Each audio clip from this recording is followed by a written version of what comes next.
Damos entonces una cordial bienvenida a nuestra tercera conferencista de la mañana, la doctora Florencia Teresita Daura. ¿Cómo estás, Grace? Un gusto Hola. estar con ustedes. Muchísimas gracias, bienvenida, un placer. Nuevamente también un agradecimiento especial en nombre de la Universidad de Nariño y de todas las universidades organizadoras por vincularse y querer compartir con nosotros las reflexiones e investigaciones que todo este tema de la pandemia ha suscitado en el marco de la enseñanza, retos y nuevos procesos que debemos afrontar. Entonces, acogiéndonos a nuestro horario, les presento a la doctora Florencia Teresita Daura. Ella es licenciada en psicopedagogía de la Universidad de El Salvador, magíster en dirección de centros educativos del Centro Universitario Villanueva, es doctora en ciencias de la educación de la Facultad de Filosofía y Letras de la Universidad Nacional del Cuyo, estudios que ha realizado a través de diferentes becas otorgadas por CONICET. Es profesora asociada de la Universidad Austral, a quien representa hoy. Tiene más de 20 publicaciones, directora de tesis de maestría, de pregrado, doctorado, y también ha participado como árbitro en diferentes revistas de investigación.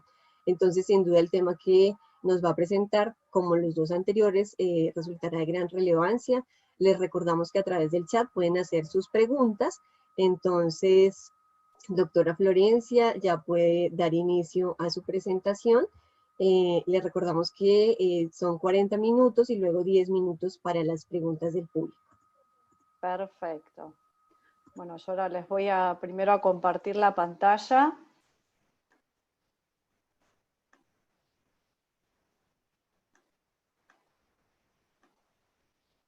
Tarde estos unos segunditos.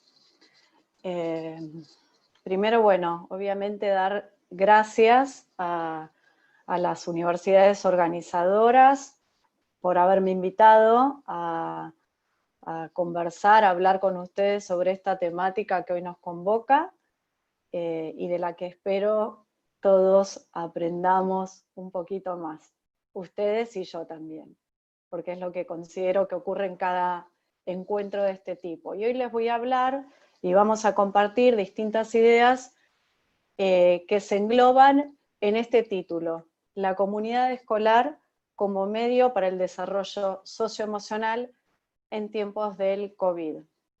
Y para eso me pareció muy bueno iniciar este encuentro con esta frase: cada lección de clases moldea una vida. ¿Qué historia inspirarás? Y les voy a compartir un breve corto, valga la redundancia, que fue hecho por el Departamento de Educación del Reino Unido dentro de una campaña que ellos han organizado para revitalizar, revalorar el rol del docente, y es algo que transmite un mensaje muy significativo y profundo.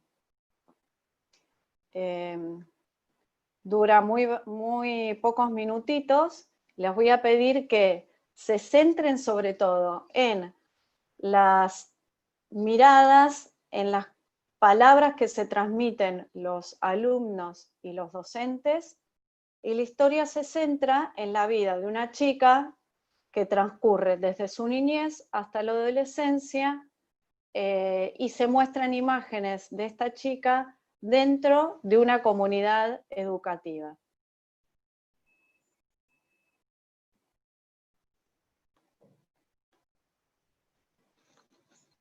Les voy a agrandar la pantalla para que lo vean con más detalle.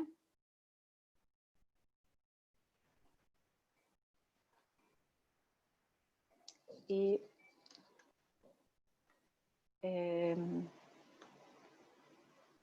voy a poner el traductor para facilitar a todos al español.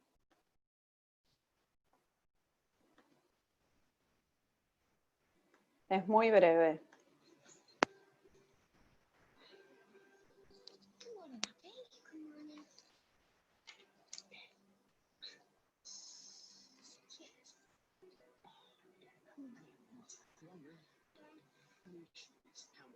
How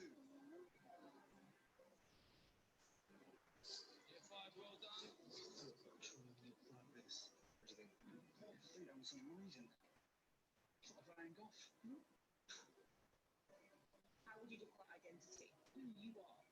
Creating a piece of work that represents you. I want to see you two here again. Better than this, the pair of you. It's going to be a challenge, okay? But you can do this. Come on, Abby. Come on, Abby. And tomorrow, you're not going to be feeling this way. Besides, school would be a complete change. An entire separation from being brilliant. Can I stop you there? Well read. Bit of a tough year last year, totally different this year, but I think her confidence has grown. You must remain sound at all times. You have any issues, please raise your hand. You may begin.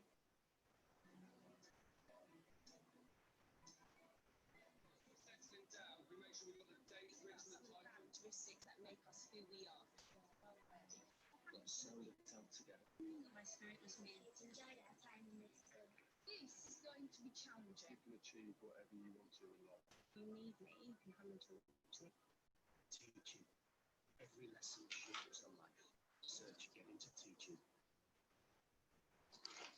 Bueno, y es un breve corto que nos invita a ir pensando en esto justamente. ¿Qué historia vamos a inspirar en cada uno de nuestros alumnos? ¿Qué huella vamos a dejar en ellos?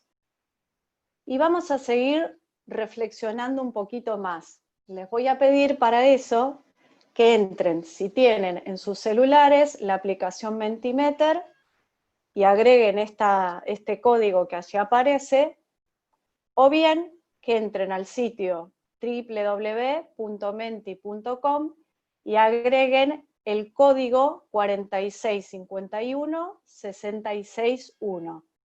Ahí van a ver dos preguntas, cada una de estas preguntas tienen 3 opciones de respuestas, que les voy a pedir que las respondan, y una vez que las respondan, yo voy a ir mostrándoles también, compartiéndoles en la pantalla, las respuestas que entre todos vamos a ir dando y que van a armar una nube de palabras.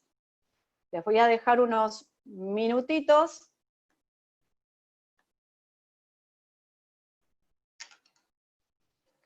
Voy a compartirles por acá también el link.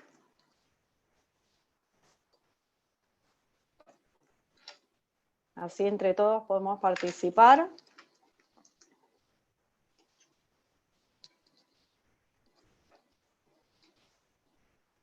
Nos van a llevar solo unos minutitos.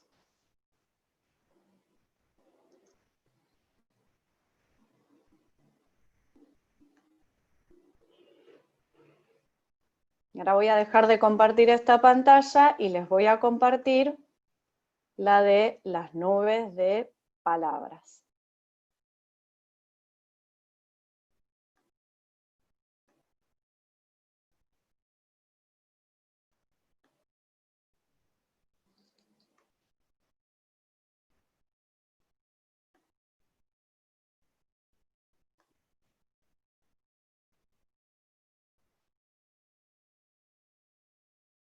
Bueno, y aquí vamos viendo algunas respuestas de algunos participantes. ¿Qué historia queremos inspirar? ¿Cómo nos gustaría ver a nuestros alumnos?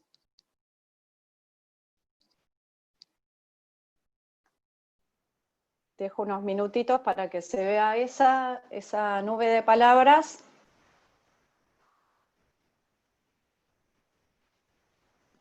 Y después vamos a pasar a la otra nube de palabras que también se va armando con la otra pregunta que ustedes van a ver también al ingresar a la aplicación.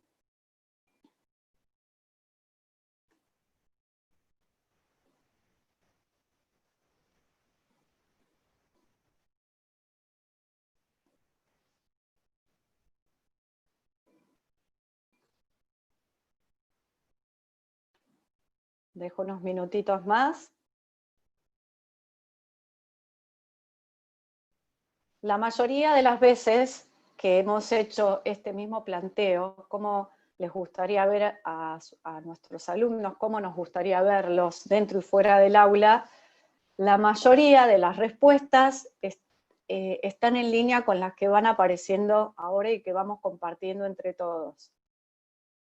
Que sean proactivos, que sean motivados, que tengan capacidad de reflexión, que sean empáticos, que sean buenos ciudadanos, que sean capaces de construir en la sociedad, que sean autónomos, que son respuestas que coinciden con las que vamos teniendo aquí en este encuentro. Después lo que voy a hacer es compartir, copiar estas mismas respuestas y enviárselas a los coordinadores del simposio para que también las tengan y las puedan tener ustedes. Pero es muy interesante, ¿no? Y en relación, yo avanzo un poquito, porque los tiempos nos corren, qué capacidades cognitivas y socioemocionales priorizamos, ¿no? En los procesos de aprendizaje que orientamos. La inteligencia, razonamiento, la perseverancia, la sabiduría, el trabajo en equipo, que sean resilientes. Entonces, vamos a ir uniendo las respuestas brindadas al primer interrogante con estas otras que vemos ahora, ¿no? En el segundo interrogante. Ahora voy a dejar de compartir esta pantalla para volverles a compartir la presentación. Disculpen que esto sea un poco lento, pero bueno, es parte del proceso. Después ya seguimos y...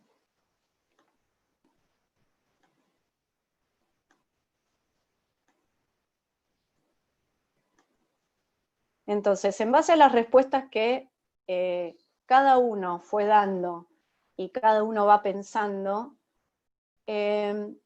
podemos ir viendo cómo, como educadores, en nuestros alumnos, considerando que como educadores somos tanto los docentes, los directivos, como así también otro personal dentro de la institución, personal administrativo, personal de maestranza, las familias mismas, obviamente, en el contexto familiar.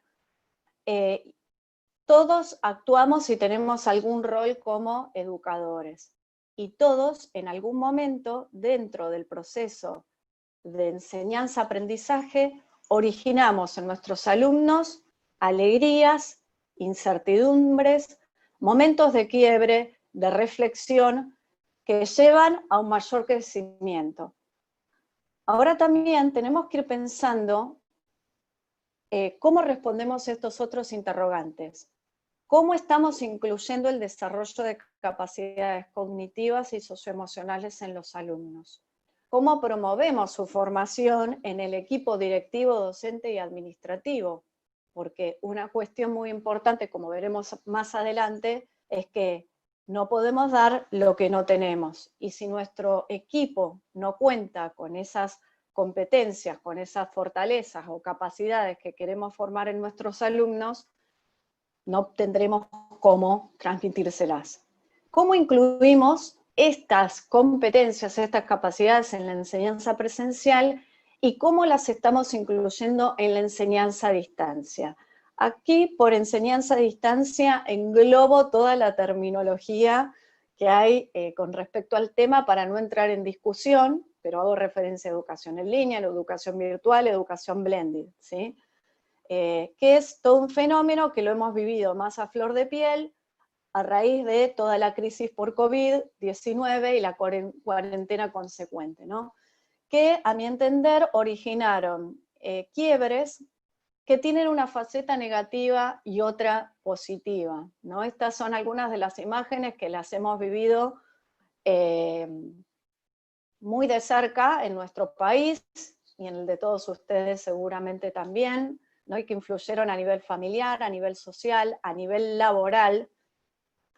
Y entonces, dentro de esos quiebres, nos vamos a encontrar con tres principales. Por un lado, el cierre físico de las escuelas y su adaptación a la modalidad virtual. Y les voy indicando algunos aspectos negativos y otros positivos, como les dije. Dentro de los negativos, abril del 2020, nos encontramos con esta cifra de alumnos que a nivel mundial dejaron de asistir a las instituciones de enseñanza formal, ¿no? Fueron chicos que en algún momento u otro del año se quedaron en sus casas. Y estos datos son datos revelados por la UNESCO. 63 millones de maestros se calcula que fueron afectados por esta situación. 164 países cerraron físicamente sus instituciones de enseñanza, de todos los niveles. Y según la OCDE, el 60% de docentes solamente a nivel mundial contaban con formación en nuevas tecnologías. Entonces, si uno ve esos datos, dice, bueno, todo está mal, no podemos hacer nada frente a esta situación. Pero la cara positiva de este quiebre, ¿cuál ha sido? Que se adoptaron políticas de Estado en la mayoría de los países. Algunas naciones también reabrieron o comenzaron a reabrir en forma parcial o total físicamente las instituciones. La UNESCO organizó la Coalición Mundial para la Educación COVID-19, que es una coalición que está conformada por organizaciones privadas o no, en orden a dar ayudas y herramientas frente a esta crisis mundial que hemos vivido.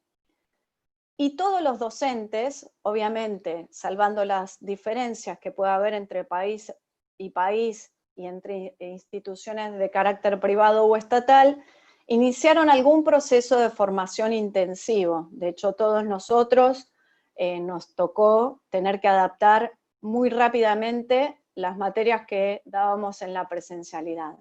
Este es otro de los puntos de quiebre que hemos tenido. Nos hemos expuesto o hemos expuesto nuestra vida privada de golpe, pero esta exposición de nuestra vida privada puede tener la posibilidad de abrir camino a una mayor humanización. Todos estábamos acostumbrados a ir unas horas a nuestros lugares de trabajo y separar nuestra vida privada. Muy pocos conocían cómo era nuestra casa, muy pocos conocían cuántos hijos teníamos, si teníamos hijos o no, con quién vivíamos. Y de golpe, en un abrir y cerrar de ojos, empezamos a abrir las puertas de nuestros hogares, a mostrar parte de nuestros hogares y a dar a conocer mucho de nuestra vida privada, ¿no? ¿Cuántos de nosotros nos encontramos dando clases con niños subidos o corriendo alrededor nuestro, y que hizo que muchos otros alumnos o compañeros de trabajo se flexibilizaran un poco más, ¿no? A naturalizar todas esas cosas que van incluidas y forman parte de nuestra vida.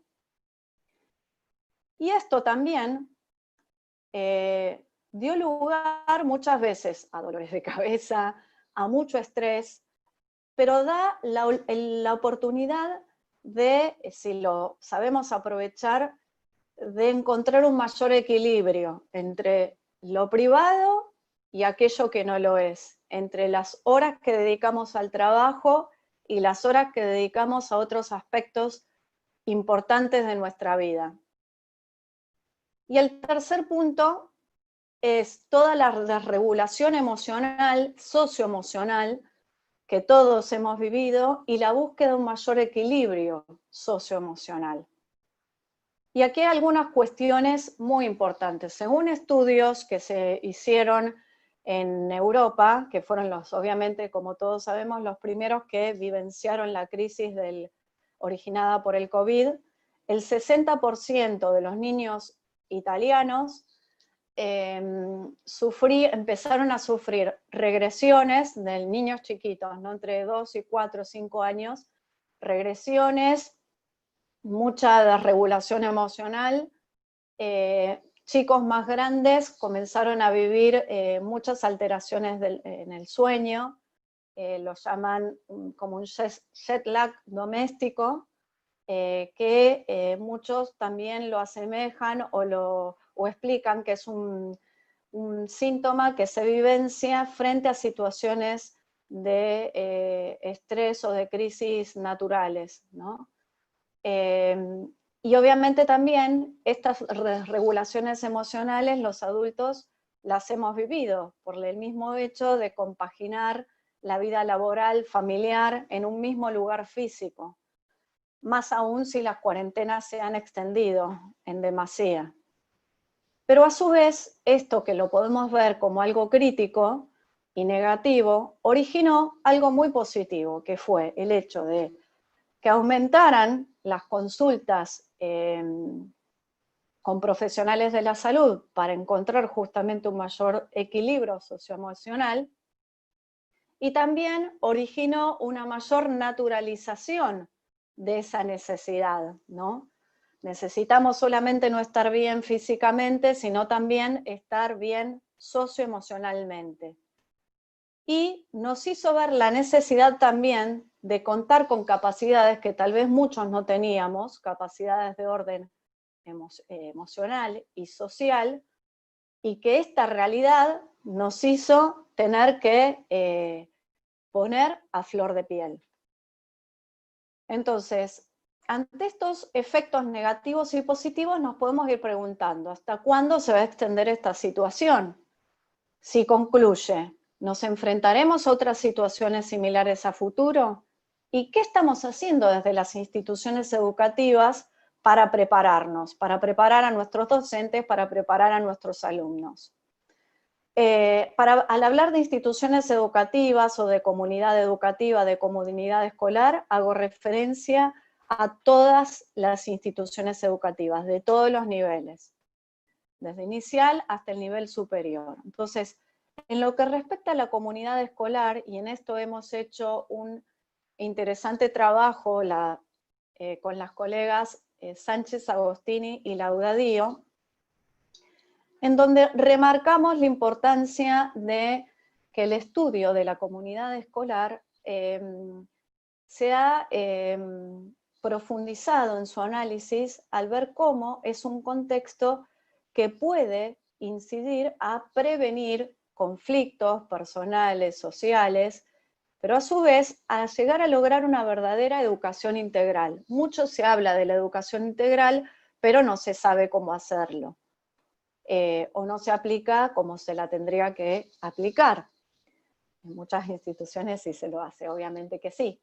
Entonces, tenemos que ir pensando cómo ir logrando este florecimiento en las instituciones escolares. Cómo lograr el desarrollo integral de todas las dimensiones de la persona, teniendo en cuenta su dimensión cognitiva, su dimensión afectivo-motivacional, su dimensión social, física y trascendente, para promover justamente ese florecimiento que se va a ver reflejado en una alegría por vivir. Y esta alegría, no me refiero a una alegría superflua, sino a una que consigue un verdadero bienestar a partir del desarrollo pleno de la personalidad de cada alumno y de que cada alumno encuentre un para qué vivir. Y para esto hay un autor, Martin Seligman, que fue el fundador de la psicología positiva y que, además de definir muy bien lo que es el florecimiento, lo explica a través de este modelo, PERMA, cuyo nombre surge de estas palabras o variables en inglés, ¿no?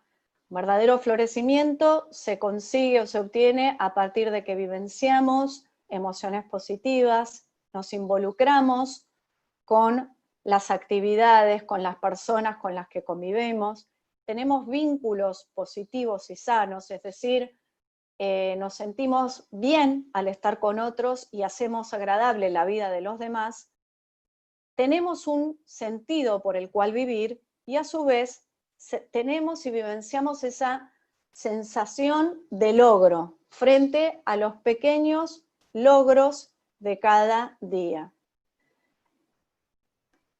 Entonces, tenemos que ir pensando y diferenciando, que en esto no me voy a detener mucho, después los que quieren me pueden escribir y les puedo facilitar material. Una cuestión muy importante dentro de lo que es conseguir este florecimiento en el ámbito escolar, en el ámbito de las instituciones educativas, es diferenciar con claridad qué se entiende por regulación emocional, qué se entiende por educación emocional, qué se entiende por educación socioemocional, inteligencia emocional y educación social. Porque son conceptos que muchas veces se confunden y si no los tenemos con claridad,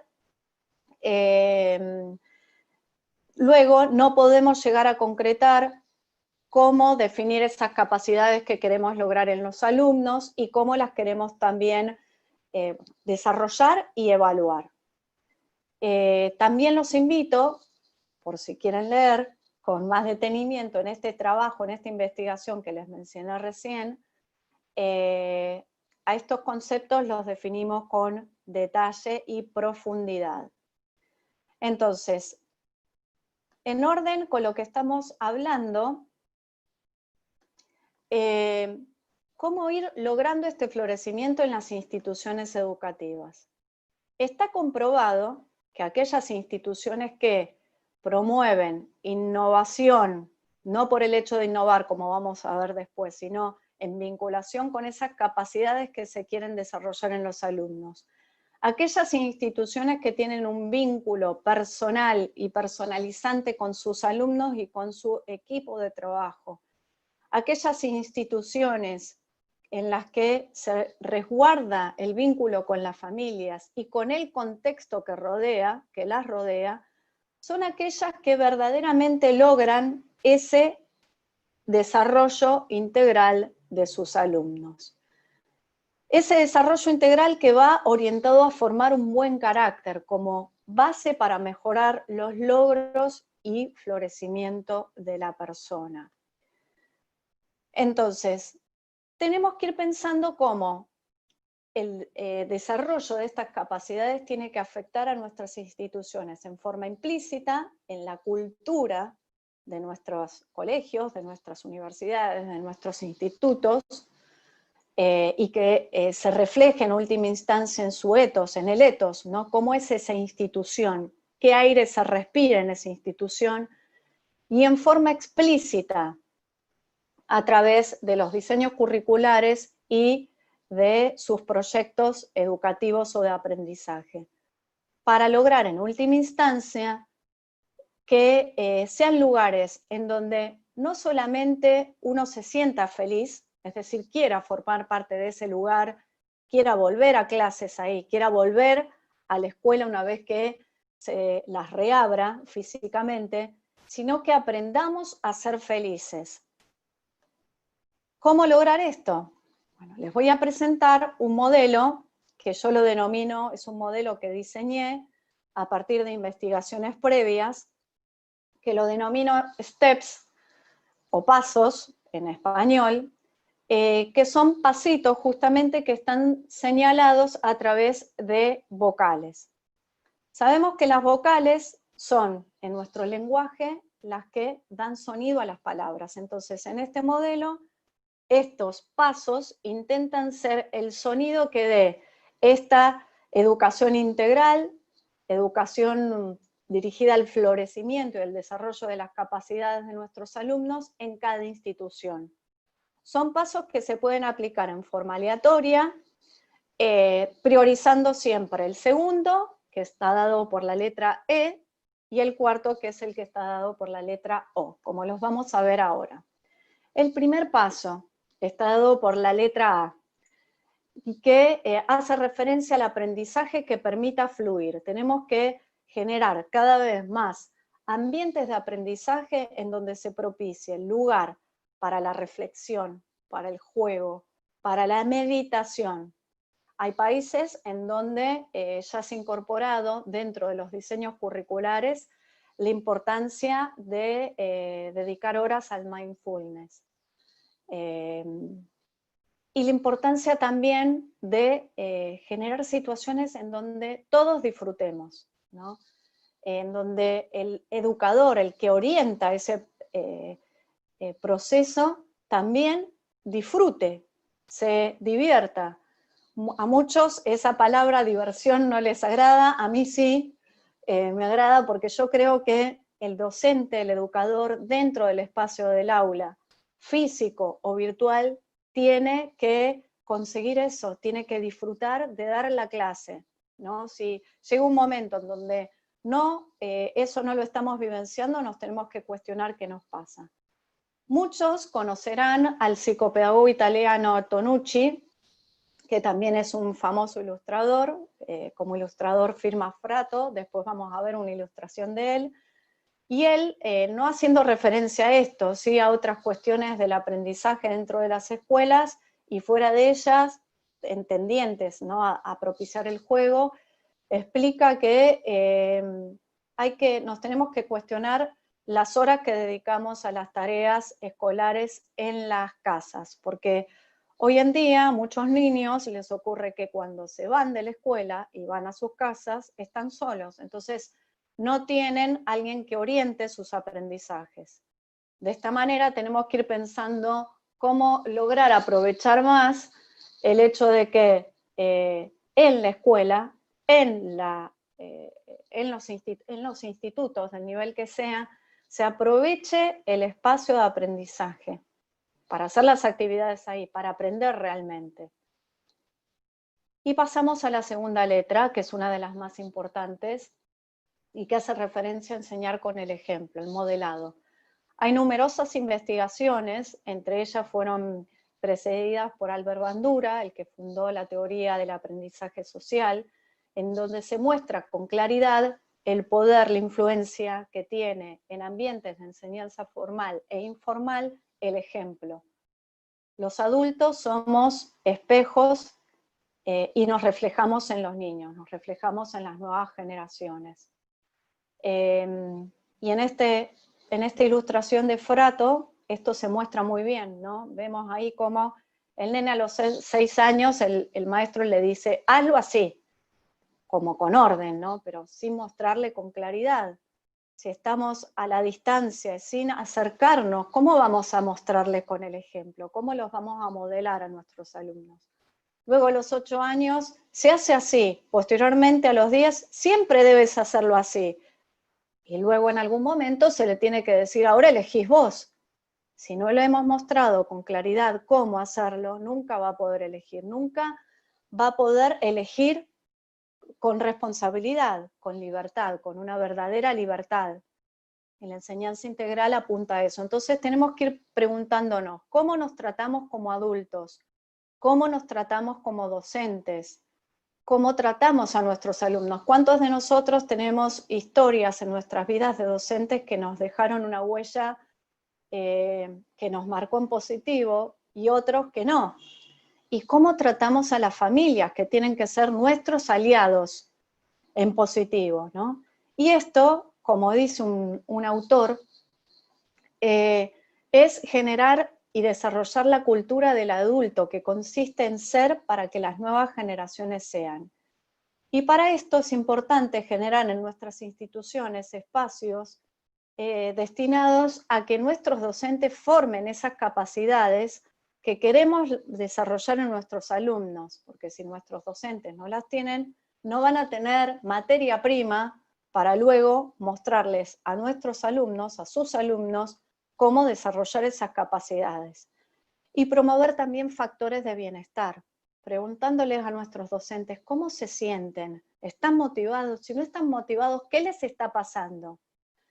Son todas cuestiones que hacen a este enseñar con el ejemplo.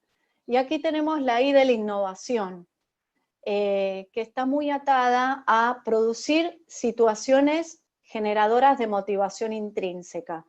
La motivación intrínseca es aquella que nos lleva a tener el interés por aprender, por adquirir nuevos conocimientos, por valorar aquello que tenemos frente y que es nuevo y que queremos que forme parte de nuestro intelecto, de nuestra cognición o de nuestra experiencia de vida.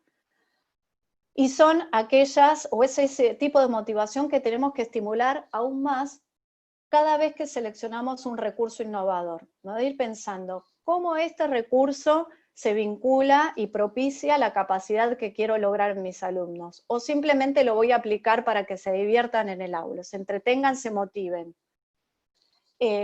Con esto no desvalorizo la idea de dar motivadores extrínsecos, son importantes, y la creatividad va a dar lugar a que esa motivación extrínseca sea lo más variada, pero siempre tiene que estar unida a la motivación intrínseca que queremos lograr en los alumnos.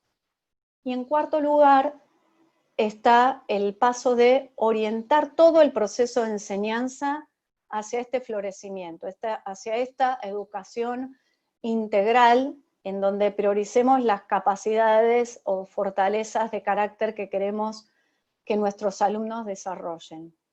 Y para ello tenemos que poner en primera línea dos de sus protagonistas principales, que son no solamente los alumnos. Hoy en día sabemos y se habla mucho de que los alumnos son los principales protagonistas de este proceso, pero para mi entender esto no es así.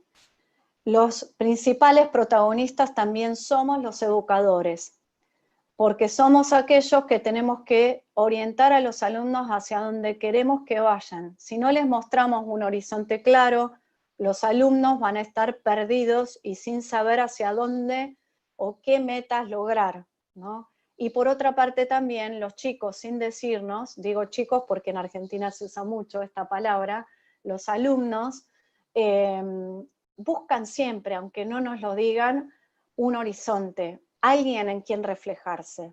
Y cuando no lo tienen, muchas veces comienzan a tener estas conductas disruptivas. Y para eso también ir pensando cómo nuestros proyectos educativos, cómo nuestros diseños curriculares reflejan esta educación integral, cómo reflejan estas fortalezas, estas capacidades en sus contenidos.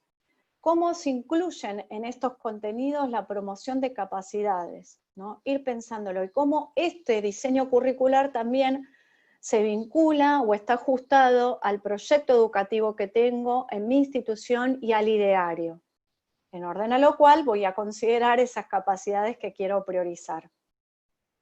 Y llegamos al último paso, que es la U, y que se refiere a buscar sinergias, a unificar. En muchas instituciones, y esto es buenísimo, existen programas transversales que se dirigen a desarrollar valores, a desarrollar también capacidades en los alumnos, pero que muchas veces no están vinculados con otras áreas de nuestras instituciones, o que no guardan vinculación con el proyecto educativo, o que no guardan vinculación con el diseño curricular. Entonces, tenemos que procurar unificar, aunar fuerzas, y también dar o potenciar más el rol de aquellas personas que están a cargo de esos proyectos, ya sea, o que participan en esos proyectos, ¿no? Docentes, directivos, alumnos y también las familias, ¿no? Para pensar luego cómo queremos que esas fortalezas luego se promuevan en el ámbito familiar, para que la institución escolar, la institución, la comunidad educativa, no sea una burbuja que se encierra en sí sola, ¿no? Cada institución educativa tiene que ser una radiadora de capacidades para construir la comunidad que la rodea.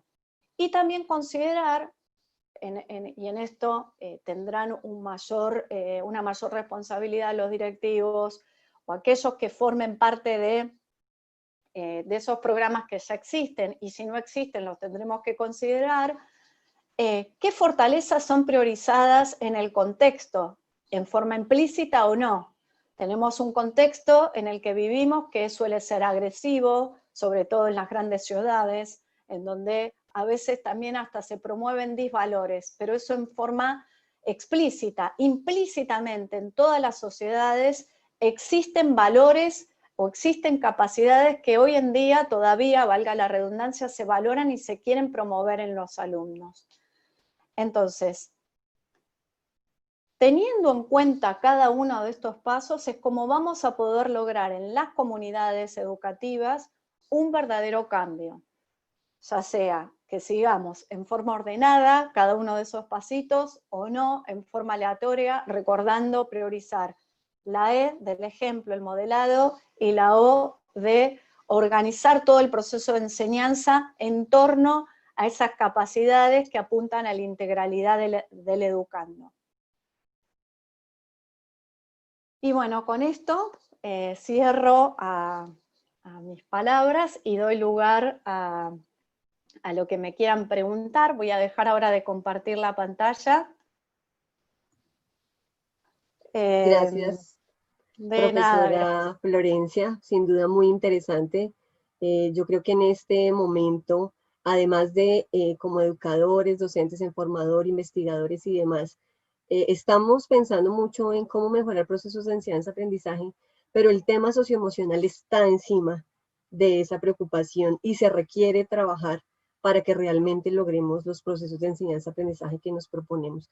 Entonces, sin duda, esto que nos compartes nos ayuda mucho y además nos pone a pensar un poco, si no lo habíamos hecho, en nuestro rol y lo que eso implica, nuestro compromiso, cada uno desde el lugar en el que se ubica, no solo profesores, sino familia y demás. En ese sentido, nos preguntan, por ejemplo, dicen, actualmente hay una hiperproducción respecto a lo socioemocional. ¿Qué debemos tener en cuenta para seleccionar conocimientos pertinentes, eficientes y potencializarlos? Bueno, en primer lugar, ahí yo lo que sugeriría es clarificar qué entendemos por socioemocional y qué capacidades queremos desarrollar a partir de ahí. Esas capacidades tienen que estar en línea en cada institución con el ideario y con el proyecto educativo. Entonces, si por ejemplo, dentro de la institución se propicia alumnos que sean capaces de contribuir al ámbito en el que rodea la institución, bueno, tendremos que pensar, por ejemplo, entre esas capacidades en la solidaridad, en la empatía, en el trabajo en equipo. Y una vez que tenemos identificadas esas capacidades, ir pensando en las actividades que siempre tienen que ser transversales. Estas capacidades sí o sí tienen que ser desarrolladas de esa forma en cada espacio curricular, en cada materia, y después ir pensando cómo las vamos a evaluar. Y en esa evaluación es muy importante también, que esto daría, bueno, para una charla más, bueno, ir pensando cómo diseñamos las rúbricas de evaluación. Se utilizan mucho las rúbricas de evaluación para ir evaluando a los alumnos de manera formativa más que sumativa, y haciéndolos partícipes de ese proceso formativo y de ese proceso de evaluación, es decir, incluyéndolos en esa evaluación. Entonces, que existan momentos en donde los alumnos son evaluados por el docente, ¿no? Y va viendo, bueno, Juan, en tal capacidad que se identificó con antelación, como puede ser, les decía, la solidaridad, previamente habiendo identificado en qué aspectos de la solidaridad lo quiero evaluar, e invitarlo a él y diseñar una rúbrica para que Juan mismo se autoevalúe, ¿no? De esa forma es que se produce un proceso integral. No sé si con esto ya respondo a la pregunta. Sí existe mucho material y existen varias clasificaciones que después a los que les interese les puedo facilitar material sobre estas capacidades que se quieren desarrollar en los alumnos, y que muchas capacidades apuntan a la dimensión socioemocional de la persona y otras apuntan a otras dimensiones, la cognitiva, la trascendente, ¿no? La física también. Y eso, bueno, a los que les interese se los puedo facilitar. Me escriben y se los facilito. Bueno, muchas gracias. ¿Puedes poner un momentico otra vez tu diapositiva con el correo para que las personas que estén Sí, interesadas de pronto tomen nota, que lo pasamos muy rápido? Uno de los comentarios señala que son muy importantes estas reflexiones, tener en cuenta a los niños y a los jóvenes, también a los adultos, padres, docentes, directivos, porque todo repercute en la enseñanza. Bueno, eso sin mismo duda, comento.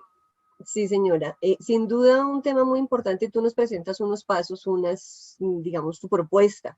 Y siempre un interés es saber, bueno, ¿y la has podido aplicar? Si nos puedes contar una experiencia particular en una institución, en el lugar donde tú estás trabajando. A mí Sí. particularmente me parece, por ejemplo, que el tema de unificar, bueno, todos son muy importantes, pero me parece que el tema de unificar puede ser uno de los más difíciles porque toca a toda la comunidad educativa. Por ejemplo, aquí en Colombia es usual decir o tener creencias de que los niños tienen que llegar con muchas tareas o con el cuaderno muy lleno porque si no, no aprenden. Y eso hace parte de unificar con los papás lo que la institución ofrece, lo que ese colegio quiere brindar, cuál es su apuesta educativa. Y uno como papá decide si el hijo va a estar allí o no y tiene que entenderlo para que se logre lo que, digamos, lo que la institución propone en armonía con lo que los padres esperan. Entonces, si Sí. tienes un ejemplo en el que hayas podido utilizar tu metodología, de pronto hace cuánto tiempo la estás trabajando, nos ayudaría mucho.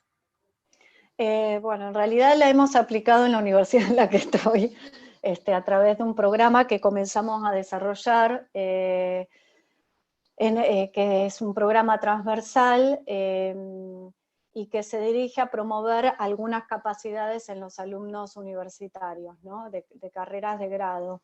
Entonces, el primer paso que comenzamos a hacer, y fue un proyecto en el que participaron, fue un proyecto interdisciplinario, ¿no? En el que participaron profesionales de distintas áreas de la institución y de distintas disciplinas a su vez. Entonces, partiendo del proyecto educativo de la universidad, empezamos a pensar eh, cuál es el perfil de alumno que queremos, ¿no? Y ese creo que es el puntapié para cualquier proyecto de este tipo, ¿no? Y para empezar a aplicar estas vocales, ¿no? ¿Cómo queremos, cómo soñamos que nuestro alumno sea al salir, al terminar, ya sea, bueno, en Argentina tenemos el último año del secundario, del nivel medio es quinto año o sexto año, dependiendo de la jurisdicción.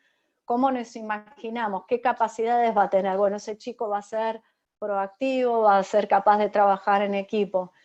Y en la universidad, partiendo de ese proyecto, pensamos, bueno, queremos que sea, una de esas capacidades fue el trabajo en equipo, otra fue la honestidad, otra fue el optimismo, y otra que todavía no se la implementó porque no se diseñó la rúbrica, el amor por el aprendizaje o la valoración por el aprendizaje.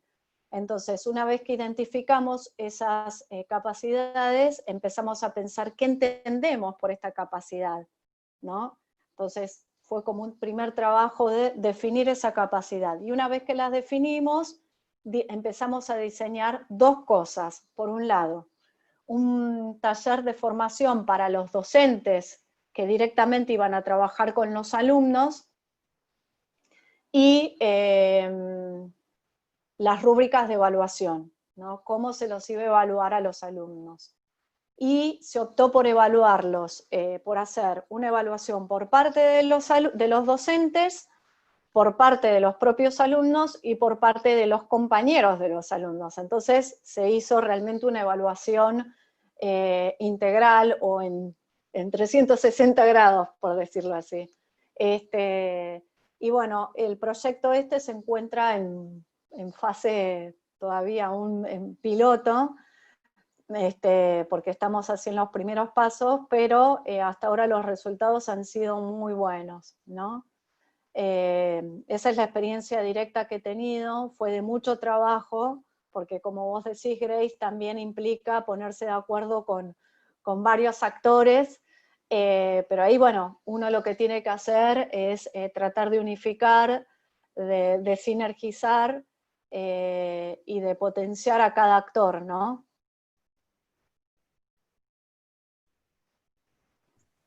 Sí, señora, muchas gracias. Bueno, nos preguntan también cómo podemos, bueno, esto lo hicieron al comienzo, es probable que algunos aspectos se hayan dicho, pero para redondear un poco y no dejar a las personas que han señalado sus preguntas. ¿Cómo podemos generar motivación a través de un aprendizaje humanista? Uy, de muchas formas. Un punto clave que muchas veces los educadores olvidamos es explicarles a los alumnos, aunque se muestren muy aburridos, sobre todo yo me imagino en un aula de adolescentes, en donde uno al principio los ve como apáticos y en realidad no son así, son muy inquietos, mostrarles el para qué, explicarles el para qué tienen que aprender y tienen esa materia, ¿no? Pienso en una filosofía o en materias así muy abstractas que son las típicas ante las cuales los chicos, los alumnos nos dicen, ¿y esto para qué lo tengo que ver acá? En Argentina usamos mucho el término bodrio total, esto es un aburrimiento.